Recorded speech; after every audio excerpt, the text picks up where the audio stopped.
Ինչի համար ասի սա։ Ինչի համար եմ ես այստեղ կանգնած եւ կանգնած եմ իբրև մեղադրյալ։ Որովհետեւ 92-94 թվականին զոհված իմ եղբայրները, իմ տարեկիցներն էին, այն ժամանակ զոհվածները, չեն թողնում, որ ես այդտեղ լինեմ։ Եվ չեն թողնում 2020 թվականի իմ զոհված զավակները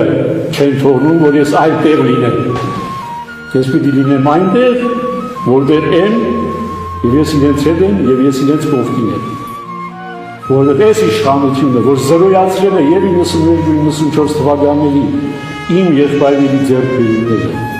եւ զրոյացրել է 2020 թվականի 18 տարեկան տղաների, 5000 տղաների, իմ զավակների նահատակությունը զրոյացրել է, ես այդպես չեմ կարող։ Լավագույն տեղը, որ կարող եմ լինել, մեղադրյալի աթոռն է։ Եվ ես ուրախ եմ, որ մեղադրյալի աթոռին եմ, այս հանգամանքներում եւ այս պայմաններում, հարկ քեզ Տեր, փառք քեզ, աղա քեզ ամենայն Տեր, փառք քեզ։